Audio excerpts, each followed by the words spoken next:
ධර්මානුශාසනාව. අද ධර්මානුශාසනාව සඳහා වැඩම කර සිටින කරු ප්‍රදේශිකයන් වහන්සේ අනුරාධපුර ගල්කඩවල පාර හත්කරියාවේ ශ්‍රී බුද්ධ රක්කිත භික්ෂු කුරුණු ධර්මායතනයේ ප්‍රධාන අනුශාසක පූජ්‍යපාද සීබලාපිටියේ බුද්ධ රක්කිත පිස්ස නායක ස්වාමීන් වහන්සේ. නමෝ තස්ස භගවතු වරහතෝ සම්මා සම්බුද්දස්ස. නමෝ තස්ස භගවතු වරහතෝ සම්මා සම්බුද්දස්ස. නමෝ තස්ස භගවතු වරහතෝ සම්මා සම්බුද්දස්ස. බුද්ධං සරණං ගච්ඡාමි. ධම්මං සරණං ගච්ඡාමි.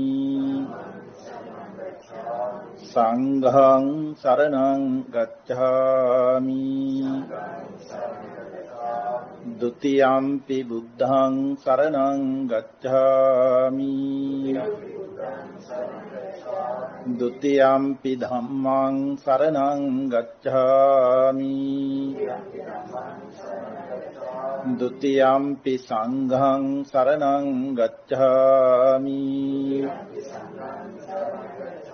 තතියම්පි බුද්ධං සරණං ගච්ඡාමි. තතියම්පි ධම්මං සරණං ගච්ඡාමි. තතියම්පි සංඝං සරණං ගච්ඡාමි. තිසරණ ගමනං සම්පුන්නං පාණාතිපාතා වේරමණී සික්ඛාපදං සමාදියාමි.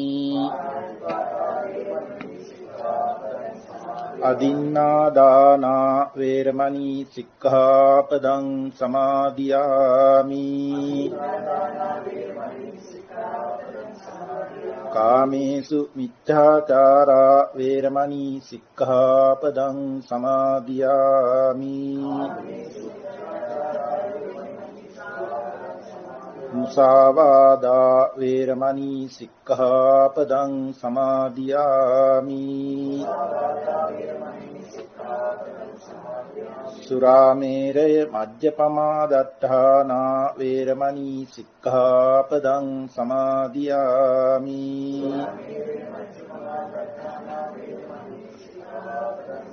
තිසරණේන සද්ධින් පංචශීලං ධම්මං සාදුකං සුරක්ෂිතං කତ୍වා අප්පමාදේන සම්පාදේත. සමන්ත චක්කවාලේසු අත්‍රා ගච්ඡන්තු දේවතා. සද්ධම්මං මුනි රාජස්ස සුනන්තු සග්ග මොක්ඛදං. ධම්ම ශ්‍රවණ කාලෝ අයං බදන්තා. ධම්ම ශ්‍රවණ කාලෝ අයං බදන්තා. ධම්ම ශ්‍රවණ කාලෝ අයං බදන්තා. නමෝ තස්ස භගවතු අරහතෝ සම්මා සම්බුද්දස්ස. නමෝ තස්ස භගවතු අරහතෝ සම්මා සම්බුද්දස්ස. නමෝ තස්ස භගවතු අරහතෝ සම්මා සම්බුද්දස්ස. සබ්බ මත්ථීති කෝ කච්ඡාන අයමීකෝ අන්තෝ. සබ්බං නත්ථීති අයං ဒ ුතියෝ අන්තෝ. ඒතේ තේ කච්ඡාන උභෝ අන්තේ අනුපගම්ම මජ්ජේන තථාගතෝ ධම්මං දේසේති තී. ශ්‍රද්ධා සම්පන්න කාර්මික පින්වත්නි, ශ්‍රී ලංකා ගුවන් විදුලි සංස්ථාව මගින්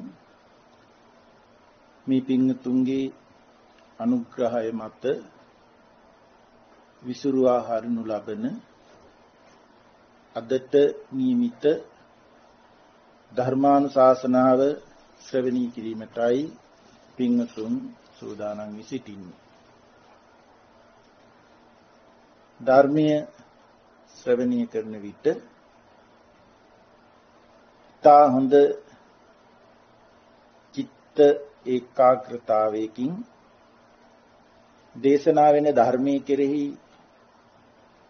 නුවණකින් යුක්තව ශ්‍රවණී කිරීමෙන් තමයි අපට එහි සාරය සාත් කර ගැනීමට හැකියාව ලැබෙන්නේ.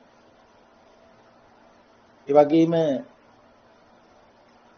මේ සම්බුද්ධ ශාසනයෙහි අපේ ප්‍රඥාව අවදි කරවනු ලබන්නේ තථාගත බුදු පියාණන් වහන්සේ වදාළ දහම් පණිවිඩයෙන්. තා හොඳ ගෞරවයකින් සැලකිල්ලකින් අපි ධර්මය ශ්‍රවණය කළ යුතු වෙනවා. අද ධර්මානුශාසනාවට මාතෘකා කරගන්නේ සංයුක්ත නිකායේ අභිසමේ සංයුත්තේ සඳහන් වන කච්චානගොත්ත සූත්‍ර ධර්මයයි. බුදු පියාණන් වහන්සේ සවැත් නුවර ජේතවනාරාමයේහි වැඩ වාසය කරන අවස්ථාවේ කච්චානගොත්ත භික්ෂුන් වහන්සේ භාග්‍යතුන් වහන්සේ වෙත පැමිණිලා වන්දනා කරලා එකක් පසක සිට මෙසේ භාග්‍යතුන් වහන්සේගෙන් විමසා සිටියා. සම්මාදිට්ඨීති බහන්තේ උච්චති කිත්තා වතා නෝකෝ බහන්තේ සම්මාදිට්ඨි හෝති ති. වහන්ස සම්මාදිට්ඨියයි කියනු ලැබී කොපමණකින් සම්මාදිට්ඨිය ඇත්තේ වේද කියලා විමසා සිටියා. ඒ අවස්ථාවේ භාග්‍යතුන් වහන්සේ මේ කච්චානගොත්ත තෙරුන් වහන්සේට සම්මාදිට්ඨිය පිළිබඳව ධර්ම කරුණු මේ සූත්‍රයේහි දේශනා කර වදාළා. සම්මාදිට්ඨිය කියලා කියන්නේ නිවැරදි දැකීම. ඒට විරුද්ධ වචනය මිත්‍යා දෘෂ්ටිය. මජ්ක්‍ධිම නිකායේ සම්මාදිට්ඨි සූත්‍රය කියන සූත්‍ර ධර්මයක් තියෙනවා. සරියුත් මහ රහතන් වහන්සේ සම්මාදිට්ඨි භාවයට පත්වන්නට 16 ආකාරයක් මේ සූත්‍රයේ දේශනා කරලා තියෙනවා. ඒ වගේම මහා චත්තාරික සූත්‍ර ධර්මයේ භාග්‍යතුන් වහන්සේ සම්මාදිට්ඨිය දෙආකාර වශයෙන් දේශනා කරලා තියෙනවා. සම්මාදිට්ඨිම් පහම් භික්ඛවේ දෙයං වදාමි. අත්ති භික්ඛවේ සම්මාදිට්ඨි සාසවා පුඤ්ඤ භාගියා උපදි වේසක්කා. මහණෙනි සම්මාදිට්ඨිය මම දෙපරිදි කොට වදාරමි. භාග්‍යතුන් වහන්සේ පෙන්නනවා. ආශ්‍රව සහිත, ඒ කියන්නේ ඇසුරු කිරීම සහිත පුණ්‍ය පක්ෂයට වැටෙන්නා වූ පුණ්‍ය විපාක දෙන සම්මාදිට්ඨියක් තියෙනවා. අත්ති භික්කවේ සම්මාදිට්ඨි අනාසවා ලෝකුත්තරා මග්ගංගා ඇසුරු කිරීම රහිත අනාශ්‍ර වූ ලෞකිකත්වයේ ඉක්මවා යන ලෝකෝත්තර මාර්ගාංග වන්නා වූ සම්මාදිට්ඨියක් තියෙනවා. මේ සම්මාදිට්ඨිය ගැන පැහැදිලි වෙන භාග්‍යතුන් වහන්සේ වදාළ අන්දම අපි තේරුම් ගන්නකොට ආශ්‍රව සහිත පුණ්‍ය සංඛ්‍යාවට වැටෙන විපාක දෙන සම්මාදිට්ඨිය පෙන්නනවා කම්මස්සකතා සම්මාදිට්ඨිය කියලා. ඒකට කියන්නේ තරා කර්ම විපාක විශ්වාස කිරීමක් ගැන.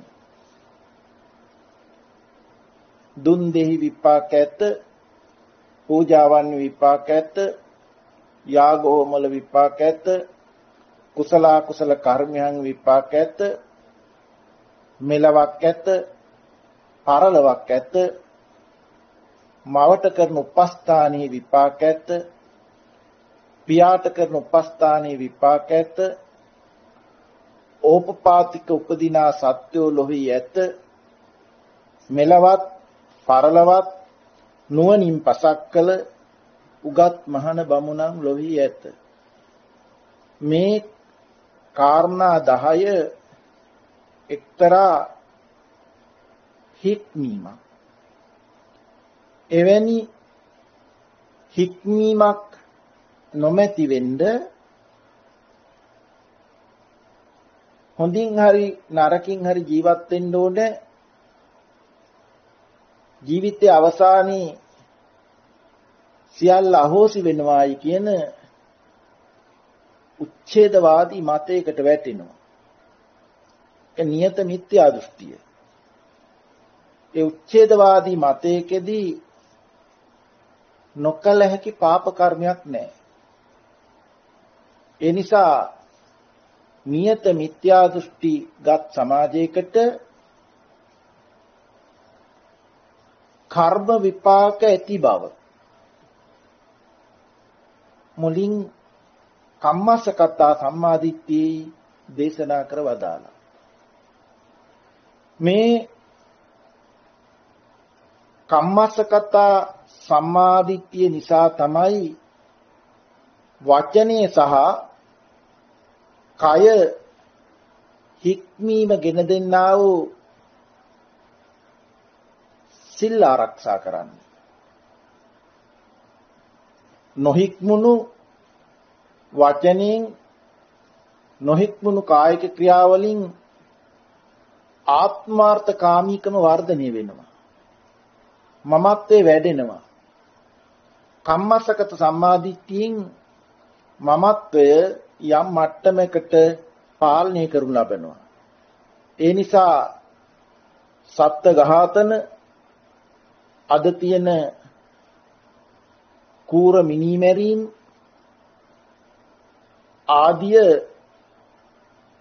කම්මස්සකතා සම්මාදිට්ඨියේ පිහිටි පින්වතා කැමති වෙන්නේ නැහැ. වළක්වා ගන්නවා.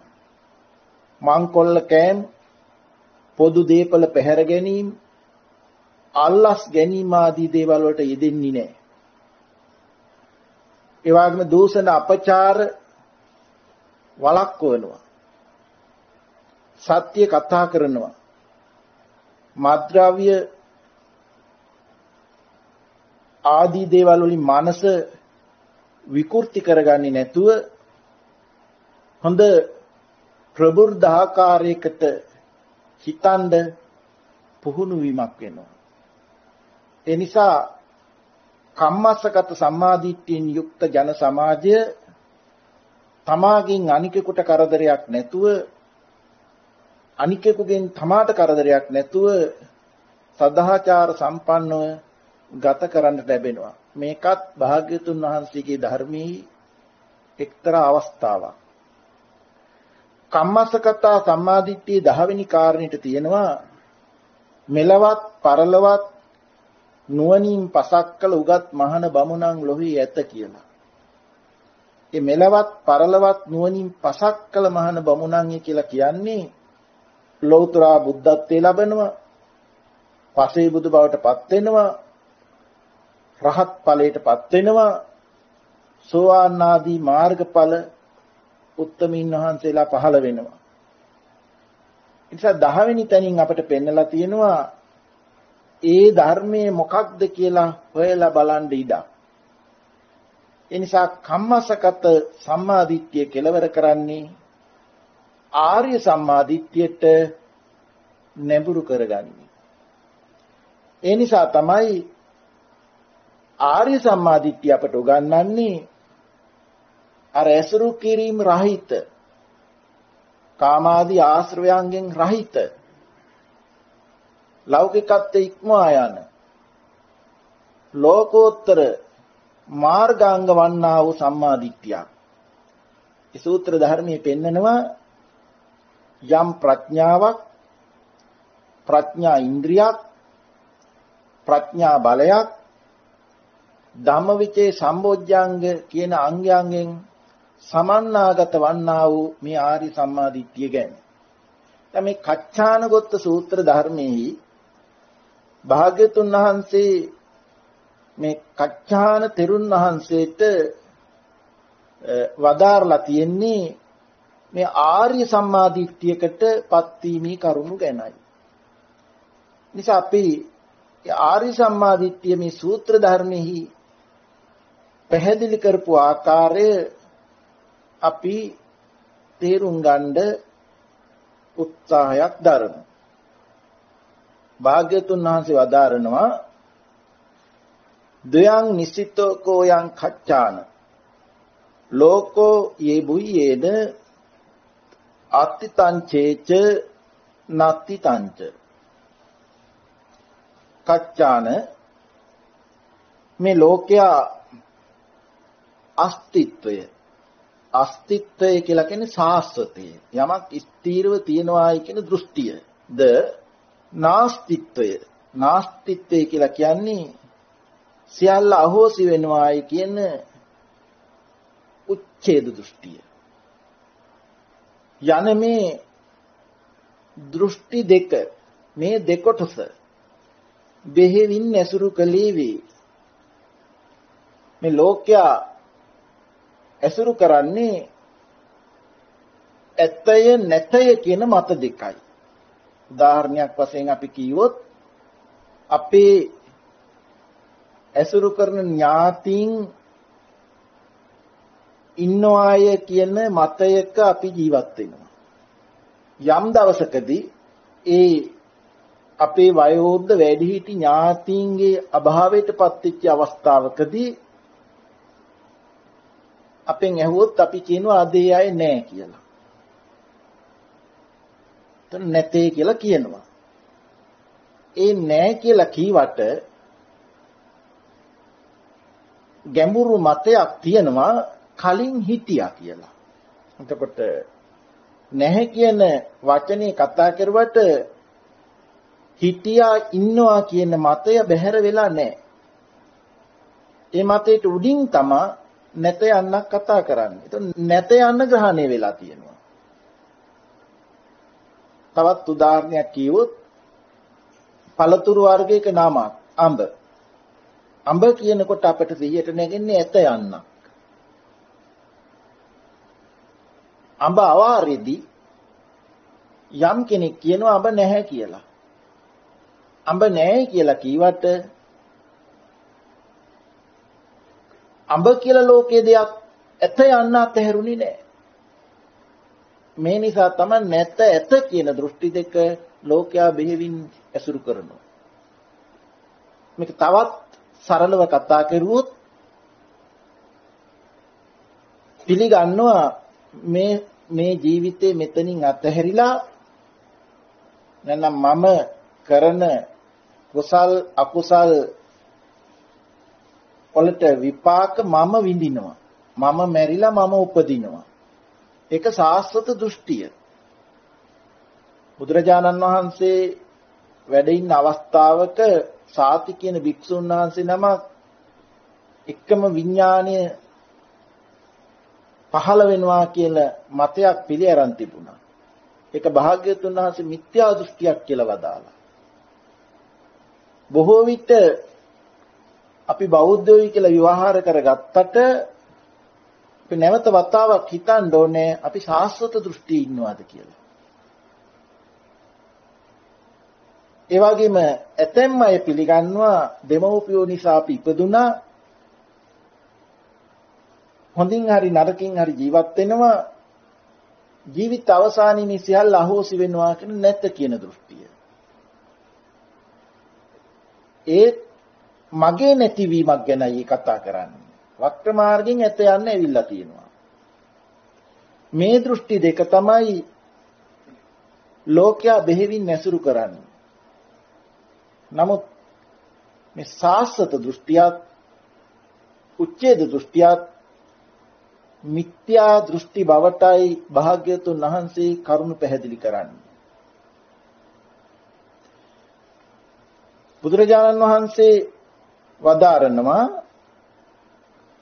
ලෝක සමුදයංච කෝ කච්ඡාන යතහ භූතං සම්මප්පඤ්ඤාය පස්සතෝ යා ලෝකේ නාත්තිතා සා න හෝති. කච්ඡායනය ලෝක සමුදය තත්තු පරිද්දෙන් මනා නුවණින් දක්නාහට ලෝකෙහි යම් නාස්තිත්වයක්, ඒ කියන්නේ උච්ඡේදයක් ඇද්ද එය නොවේ. ඒ අනිත් පැත්ත භාග්‍යතුන් වහන්සේ වදාරනවා ලෝක නිරෝධං කෝ කච්ඡාන යතහ භූතං සම්මප්පඤ්ඤාය පස්සතෝ යා ලෝකේ අත්තිතා සාන හෝති. කච්ඡාන ලෝක නිරෝධේ තත්තු පරිද්දෙන් මනා නුවණින් දක්නාහට ලෝකයම් අස්තිත්වයක්, ඒ කියන්නේ සාස්වතයක් ඇද්ද ඒ නොවේ. මෙන්න මේ වචන දෙක අපි ඊටාම සරල උදාහරණයකින් මේ අවස්ථාවේදී තේරුම් කරගන්න බලමු. මේ වචන දෙකේ සාරාංශය යමක් හට ගැනීමේ හේතුව දකිනකොට, සමුදය දකිනකොට කිසිවක් නැහැ කියන උච්ඡේදේ නොවෙනවා. ඇයි? හේතුවකින් හට ගන්නවනේ. ඒ වගේම හට ගන්නා වූ ඵලයේ නිරෝධය දක්නාහට යමක් ස්ථීරව තියෙනවා කියන සාස්වත දෘෂ්ටිය නොවෙනවා. ඒ සමගම හේතුවත් ඵලයත් නිරෝධයත් කියන දැකීම ඇති වෙනවා. ඒකට කියන්නේ යතහ භූත ඥාන දර්ශනය. ඇති හැටි දැකීම වෙනවා. එතන පැහැදිලි කරේ අන්ත දෙකට නොපෙමින තථාගතයන් වහන්සේ ධර්මයේ දේශනා කරනවා කියලායි. උදාහරණයක් කිව්වොත් පස වතුර හිරුවෙලිය හුළඟ මේ දේවල් යම් බීජයක බීජ න්‍යාය ශක්තියත් එක්ක ක්‍රියා වෙනකොට ඒ දේවල් නසාගෙන ගෙඩි මල් පළතුරු කොළ හැදෙනවා. එතකොට ගහක මලක කොළවල කඳේ පස නැහැ. පස නසාගෙන මලක් ඇති කරවන්නා වූ හේතුව නිසායි මල හැදෙන්නේ. එතකොට බලන්න මල ඇති කරන හේතුව නව හේතුවක්. තිබුණු හේතුවක් නෙමෙයි. නව හේතුවක් හටගත්තා. නව හේතුව නිසා නව ඵලයක් හටගත්තා. නමුත් නව හේතුව නිසා ඇතිවන්නා වූ නව ඵලෙහි නිරෝධයත් එහිමයි. ඒ මල එක්ෂණික මරණ, සාන්තති මරණ. මල පර වෙනකොට පස් ඇති වෙනවා කියලා කියනවා. නමුත් මල නැසෙනකොට පස ඇති කරවන්නා වූ නව හේතුවක් පහළ වීම නිසායි නව ඵලයේ වූ පස ඇති වෙන්නේ. එහෙමනම් එහිද හේතුඵල නිරෝධය හිමයි. එක්ෂණික වශයෙන් හෝ සාන්තති වශයෙන් හෝ නව ඵලයේ කියන පස තියෙන්නේ නැහැ. නමුත් මෙතන කලින් පස නෙමෙයි. මෙතන හොඳට අපි තේරුම් ගන්න අතීතෙන් ආවත් නෙමෙයි අනාගතයට යනවත් නෙමෙයි යමක් තියනවා නෙවෙයි නෑ නොවේයි පැහැදිලි වෙන්න ඕනේ හේතුකින් හට ගන්නා වූ ඵල නිරෝධ ස්වභාවයෙන් යුක්තයි කියන වචනේ. වර්තමානයේට දෙන්නත් බැරි ඒ හේතුඵල නිරෝධයක් නිසායි. මෙන්න මේ දැකීම ඇහැ කන දිව නාසය ශරීරය හදවත ගැන හේතුප්‍රත්‍යයෙන් හට ගන්නා වූ ඵල නිරෝධයක් වැටහෙන්න ඕනේ. ඒ වගේම රූප, ශබ්ද, ගන්ධ, රස, ස්පර්ශ අතීතෙන් එනවත් නෙමෙයි අනාගතයට යනවත් නොවේයි නෑ නොවේයි තියනවා නොවේයි හේතුඵල නිරෝධය. එහෙමනම් එක්ෂණික ප්‍රසාදයකට එක්ෂණික රූපයේ ගැටෙනවා එතන හේතුඵල නිරෝධයට ඇතුළත්. මේ පිළිබඳව යම් විඳීමක් හැඳිනීමක් රැස්කිරීමක් දැන ගැනීමක් ඇති වෙනවා. ඒ විඳීම හැඳිනීම රැස්කිරීම දැන ගැනීම ඒ කියන්නේ සිතුවිලි හිත. එහෙමනම් ප්‍රසාද ගෝච රූප හේතුඵල නිරෝධයි නම් අනිත්‍ය වූ හේතු නිසා නිට්ටය වූ ඵලයක් ඇති වෙන්න බෑ. ඒ ඇති වෙන්නා වූ දැන ගැනීමද හේතුඵල නිරෝධය ඇතුළත් වෙනවා. මේ පිළිබඳව පෘථග්ජන ලෝකයා නොදැක මම ඉන්නවා මට හමු වෙන දේ තියෙනවා කියලා තමයි පිළිගැනීමකින් යුක්තව ලෝකය ඇසුරු කරන්නේ. ඊළඟට කියනවා තියෙන දේ නැති වුණා කියලා. එතකොට නැති වුණයි කියලා කතා කරුවට තිබුණා කියන මතේ බැහැර වෙන්නේ නැහැ. මේ දෙක මත දෙකට ආයිත්පත් වෙනවා. මේ නිසා මේ මතය නැවත නැවත හට ගැනීමේ හේතුවක් වෙනවා. මේක භාග්‍යතුන් වහන්සේ වදාarලා තියෙනවා වර්ධවා ඇසුරු කිරීම නිසා අවිද්‍යාව. අවිද්‍යාව නිසා නැවත නැවත වැරදි ආකාරයකට ඇසුරු කරනවා. මේකට ප්‍රත්‍ය වෙලා තියෙන්නේ ඇති හැටි නොදකින්නා වූ අයෝනිසෝ මනසිකාරයයි. මේ අයෝනිසෝ මනසිකාරයේ කතාව තමයි අවිද්‍යාපච්ච සංඛාරා සංඛාරපච්ච විඥානං කියලා ප්‍රතික්‍රමේ වදාරමින් ජාති ජරා ව්‍යාධි ශෝක මරණ දුක් දුම්නස් උපායාස සම්භවಂತಿ මේ දුක්ඛ ඛණ්ඩේ දුක් රැසේ හට ගැනීමයි කියලා වදාළා. යම් ඥානවන්ත පින්වතෙක් සීලේ ශික්ෂණය ලබාගෙන සමාධිය හොඳ එකඟතාවයකින් යුක්තව ප්‍රඥාවට අදාළ වුණා වූ මේ හේතුඵල නිරෝධය අවබෝධයෙන් යුක්ත වූ රූප ධර්මයන්ගේ හේතුඵල නිරෝධය ප්‍රත්‍ය වෙනවා සිතුවිලියා හිත ඇති වෙන්නේ. සිතුවිලියා හිත හරහා තමයි ලෝකේ බලන්නේ. බැලුවට ඒ සිතුවිලියා හිතත් හේතුඵල නිරෝධය ඇතුළත් බැස ගන්න තැනක් නොමැති වෙනවා. ඒ කියන්නේ යතහා භූත ඥාන දර්ශනය ඇති හැටි අවබෝධ වෙනවා. ඒ ඇති හැටි කියන වචනය අපිට නමකින් යම් කාරණයකින් ඉලක්ක කරලා පෙන්වන්න පුළුවන් කමක් නැහැ. එහෙම පෙන්වුවොත් අර දෘෂ්ටි දෙකට වැටෙනවා. මෙන්න මේ සම්මා දිට්ඨිය සාත් කරන්නට පුළුවන් කමක් තියෙනවා නම් ඒ ගැන තමයි අවිද්‍යා නිරෝධ, සංකාර නිරෝධ, විඥාන නිරෝධ කියලා වදාරමින් ජාති ජරා ව්‍යාධි ශෝක මරණ දුක් දුම්නස් නිරුද්ධಂತಿ කියලා වදාළේ. ඒ නිසා යම් ඥානවන්තයෙකුට මේ කාරණේ වැටහෙනවා සමගම මේ උපාදානස්කන්ධය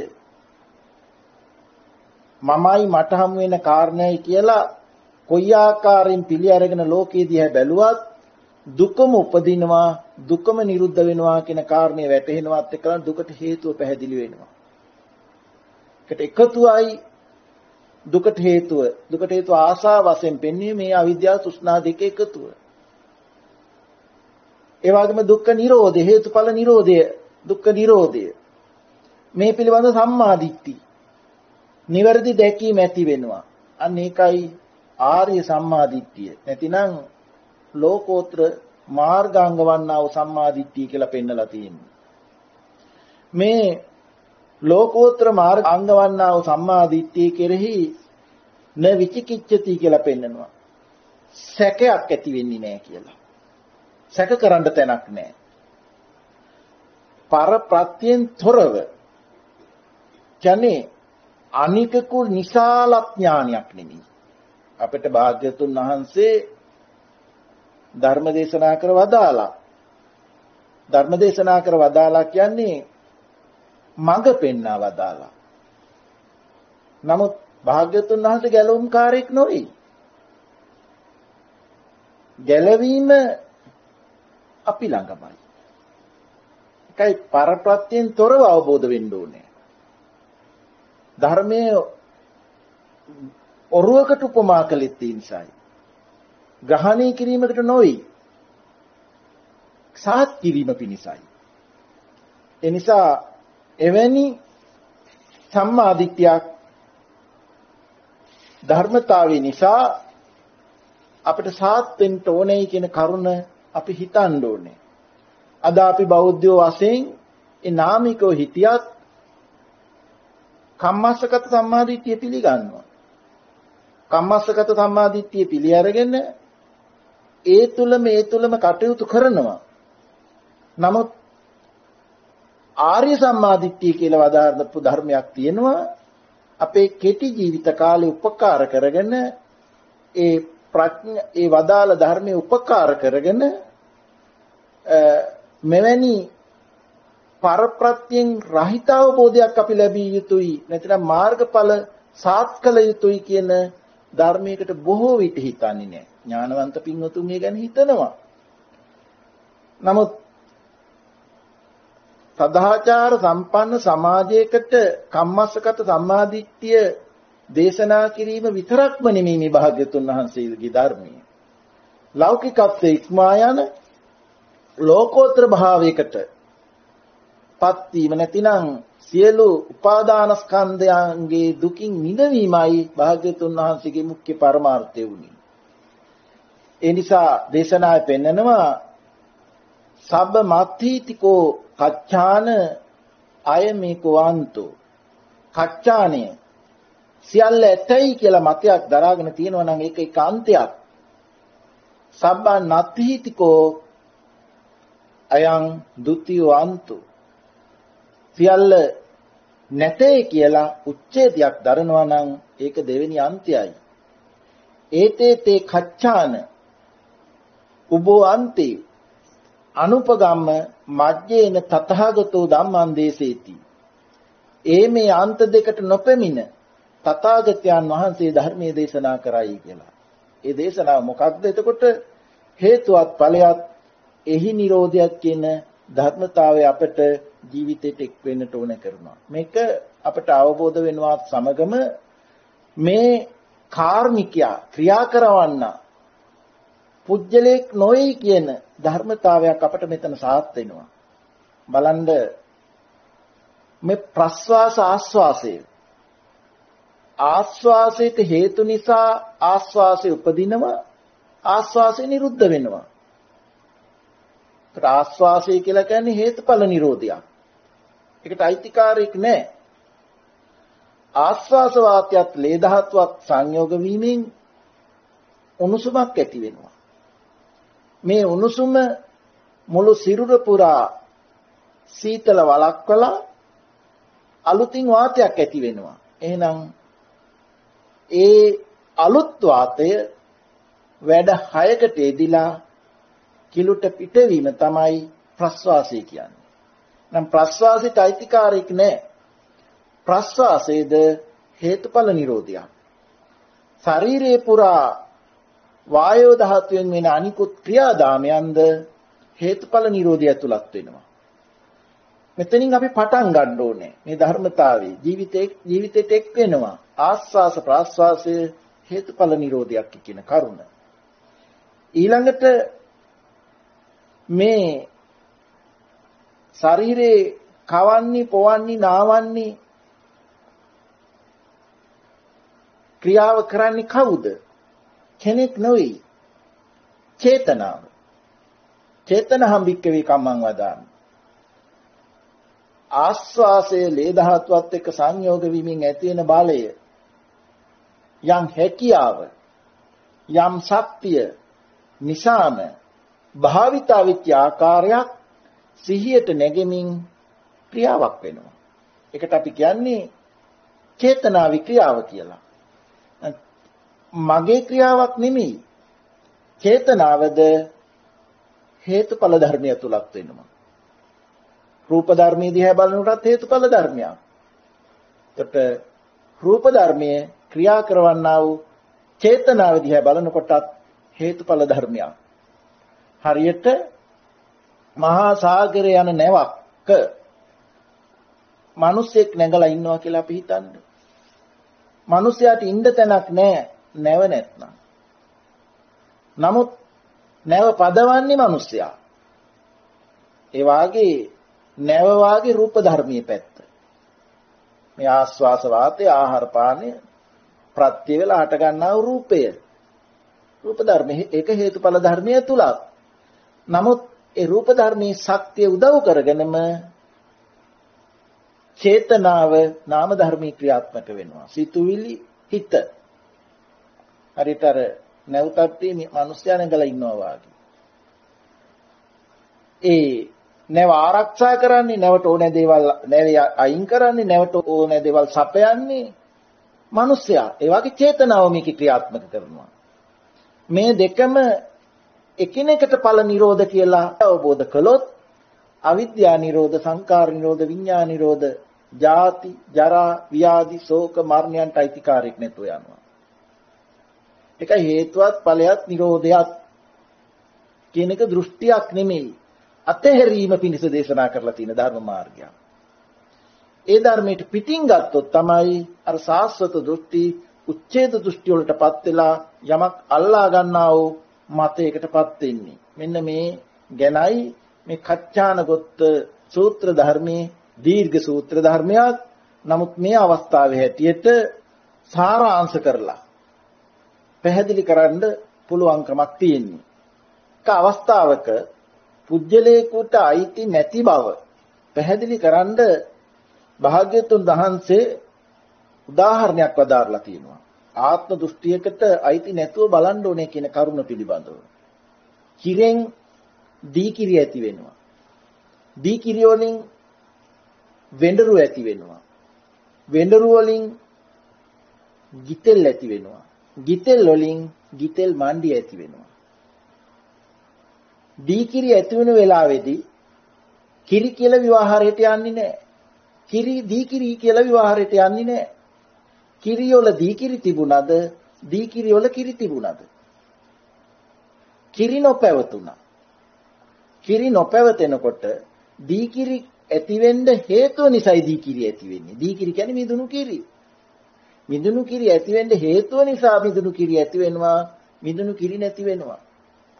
කිරි දීකිරි වලට ගියෙත් නැහැ. දීකිරි වල කිරි තිබුණේ. දැන් දීකිරි නොපවතිනකොට, මිදුණු කිරි නොපවතිනකොට වෙඬරු ඇති වෙන්න හේතුවක් එදෙන හින්දා වෙඬරු ඇති වෙනවා විනා මිදුණු කිරි වෙඬරු වලට ගියේ නැහැ. වෙඬරු මිදුණු කිරි වල තිබුණත් නොවේ. මෙන්න මේ தත්වෙනුත් හේතුවත් ඵලයක් නිරෝධයක් කියන වචනය අපි වටහා ගන්නට ඕනේ කරනවා. ඒ වාගේ අතීතේ අපි හිටියා කියනවා. දැන් ඉන්නවා කියනවා. මතුවට ඉඳී කියලා කියනවා. හිටියා කියලා මතයකටපත් වෙන වෙලාවේ වර්තමානයේ ඉන්නවා අනාගතේ ඉඳී කියන මත දෙක නැහැ. අනාගතේ ඉන්නවා කියන මතය ගන්න වෙලාවට අතීතේ හිටියා දැන් වර්තමානයේ ඉන්නවා කියන මත දෙක නැහැ. වර්තමානයේ ඉන්නවයි කියන මොහොතට අතීතේ හිටියා අනාගතේ ඉඳී කියන මතේ නැහැ. ඒ එළඹෙන වෙලාවට ඒ විවාහාරය ඇත්ත වෙනවා, අනිත් විවාහාර දෙක අසත්‍ය වෙනවා, හිස් වෙනවා. එහෙනම් මේකේ කොයි විවාහාරයද ඇත්ත? දැස ගන්න තියෙන්නේ කොතෙන්ද ජීවිතේ? අන්න එහෙම අවබෝධයක් මේ සම්මාදිට්ඨිය කියලා කියන්නේ. නම් නොකල හැකි එතන. ඒ සම්මා දිට්ඨිය හේතුඵල නිරෝධයත් එක්ක ඇති වූහොත් සම්මා සංකප්පය පහළ වෙනවා. නෙක්ඛම්ම සංකප්ප, අව්‍යාපාද සංකප්ප, විහිංසා සංකප්පේ තනෙනවා. මොකද සම්මා දිට්ඨිය ඇති උනේ යම් සම්මා වායාමයක් සම්මා සතියක් එකතු කරගෙනයි. අනිවාර්යෙන්ම සම්මා සංකප්පයටත් සම්මා දිට්ඨිය මුල් වෙලා එනකොට සම්මා වායාම සම්මා සතියෙන් යුක්තයි. සම්මා වාචාව ඇති වෙනවා. අර పూర్ව භාග ප්‍රතිපාදාවේදී බොරු කීම, කේලාම් කීම, පරස වචන කීම, ඉස් වචන කීම වළක්වා ගත්තා. මෙතනදී සම්මා වාචාව කියලා කියන්නේ වචනේ කෙනෙක් කතා කරනවා නෙමෙයි, වචනේ හේතුඵල නිරෝධයක් කියන එකයි. සම්මා කම්මන්ත සම්මා දිට්ඨිය මුල් වෙලා සම්මා වායාම සම්මා සති කියන මේ අංගයන්ගෙන් සම්මා කම්මන්තය ගෙන දෙනවා. යහපත් ක්‍රියාකාරකම. සතුම් මැරීම, හොරකම් කිරීම, කාමයේ වර්ධව ඇසිරීම పూర్ව භාග ප්‍රතිපදාවේදී වළක්වා ගත්තා. ආර්ය මාර්ග ප්‍රතිපදාවට එනකොට ඊටාම නිවැරදි ක්‍රියාව පවා කාර්මිකයෙන් තොර මේ හේතුඵල නිරෝධය. මේ අංගයන්ගෙන් එක්වීම තමයි සම්මා ආජීවය කියන්නේ. ආත්ම දෘෂ්ටියට ගැති නොවි වසඟෙහි පවත්ිය හැකි බවක් නොවන බව දැකීම. අනාත්ම අවබෝධය සම්මා ජීවයක්. සම්මා වායාම සම්මා සතිය දුන මේ අංගයන් එක්තු කොට සම්මා සමාධි කියන අංගය එනවා. ඒක ලෞකිකව නෙමෙයි ලෝකෝත්තර අංගයක් වෙනවා සම්මා දිට්ඨිය. මේ ධර්මය මේ කුසල චෛතසික ධර්මයන් එක් වෙනකොට යම් අවස්ථාවක මේ සියල්ල කැටි කරලා මාර්ගක්ෂණයටපත් වූහොත් එක්ෂණය සාත්ව හොත් ඵලසණිය ඇතිවෙන්න සන මාත්‍රයක්වත් කල්ගත වෙන්නේ නැහැ. එකයි මාර්ග ඵල කියන වචනේ අදහස. ඒ අවස්ථාවේ හැටියට අනුස ධර්මයන් ඡය වෙනවා. සෝවාන් මාර්ගය ආර්ය අෂ්ටාංගික මාර්ගයමයි. සෝවාන් ඵලයටපත් වෙනකොට ditthි අනුසය විචිකිච්ඡා අනුසය ඡය වෙනවා. තවදුරටත් මේ මාර්ගයේ භාවිතා කරනකොට ආර්ය අෂ්ටාංගික මාර්ගයේ භාවිතා කරනකොට රාග අනුසය පටිඝ අනුසය තුනී වෙනවා. තවදුරටත් ආර්ය අෂ්ටාංගික මාර්ගයේ භාවිතා කරනකොට ලෝකෝත්තර අංග පටිඝ අනුසය රාග අනුසය සිඳෙනවා. එතකොට කියන්නේ සකුද්දාගාමි අනාගාමි තවදුරටත් ආර්ය අෂ්ටාංග මාර්ගයේ ජීවිතයට එකතු කරනකොට භව රාග අනුසය මාන අනුසය අවිද්‍යානුසය ඡය වෙනවා රහතන් වහන්සේ. රහතන් වහන්සේගේ තියෙන ක්‍රියාසිත චිත්ත ක්‍රියා වායු ධාතුව මුල් කොට චේතනාවකින් අනුව ක්‍රියාවක් විනා කාර්මිකයකටයි තිබෙන්නේ. කුසල කර්ම රැස්වීම එතන පෙන්වන්නට නොහැකි වෙනවා. ඒ නිසායි පුඤ්ඤ පාප පහිනස්ස නත්ති යාග රතෝ භයං කියලා දේශනාවේ සඳහන් වෙලා තියෙන්නේ. පින්පව් නැති උත්තමීන් වහන්සේට බයක් නැත කියලා. මෙන්න මේ ආකාරයෙන් අපේ ජීවිතේට ඒ ඍජු ඇද නැති ධර්ම මාර්ගය එකතු කරගෙන සෝවාන් ආදී මාර්ගඵල පිළිවෙලින් අපට උතුම් වූ නිවන සාක්ෂාත් කර ගැනීමට හේතු වාසනා වේවා කියලා අපි අදිස්ථාන කරගනිමු.